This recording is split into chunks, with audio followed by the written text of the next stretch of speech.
आदिवासियों की संख्या कम हो गई।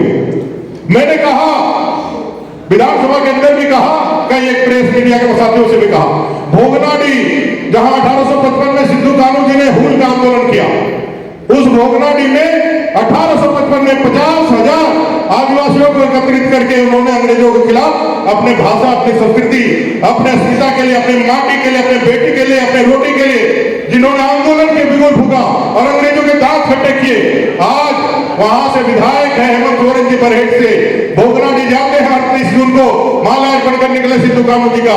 लेकिन जिस अस्मिता की लड़ाई के लिए 1855 में सिद्धू कानू जी ने अपना जान निछावर किया, उस भोगनाडी में अब सिर्फ 7 ही परिवार आदिवासी के बचे हैं, बाकी सारे धर्मांतरित हो गए। जब आदिवासी बचेगा नहीं तो आदिवासियों का अस्मिता का बात करने वाले लोग आप कहां रह जाइए, कहां रह जाइएगा। एक बड़ा संकट इस झारखंड में खड़ा हुआ है।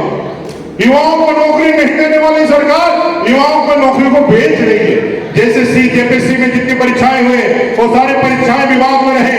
जेई की परीक्षा हुई, रद्द हो गई, सीजीएल की परीक्षा हुई, एससीईआरटी की गठन हुई, मामला गया आगे बढ़ा तो विधानसभा के 2 स्टाफ पकड़ाए, मामला ठंडे बस्ते में गया।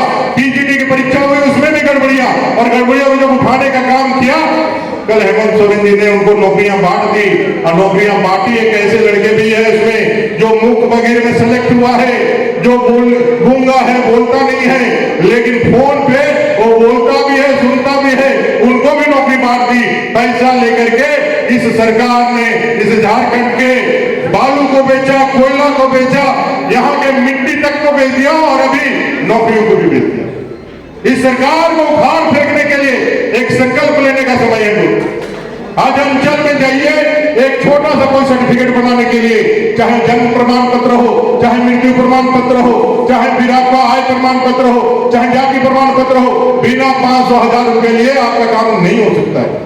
म्यूटेशन का तो बात ही छोड़ दीजिए, म्यूटेशन के लिए तो आपको पैरवी भी लगाना होगा और पैसा भी करना होगा, उतना तो छोड़ दीजिए। चामा बगल में है ना, चामा ही नाम है ना, जो रैयतदार है, रैयतदारों की जमीन नहीं बची, वो खाता में बदल दिया। पूरा रांची सहित पूरे झारखंड में जमीन की कालाबाजारी करके यहाँ के मूलवासियों को, यहाँ के आदिवासियों को लगातार हटाया जा रहा है, अस्तित्व को समाप्त किया जा रहा है। और कहते हैं कि हम जो है वो आदिवासी हित की सबसे ज्यादा बड़ी बातें करने वाले लोग। चुनाव में उनको सत्ता से बेदखल करना है, उनको बाहर निकालना है, सिर्फ इसलिए नहीं कि कांग्रेस से हमें विधायक बनाना है, बल्कि इसलिए कि झारखंड के 3.5 करोड़ जनता को अगर कहीं से राहत मिल सकता है, उनका जीवन सुरक्षित हो सकता है, दलितों आदिवासियों का जीवन में अगर यदि कोई उम्मीद बन सकता है, तो उसके लिए भारतीय जनता पार्टी को सत्ता में आना ही होगा।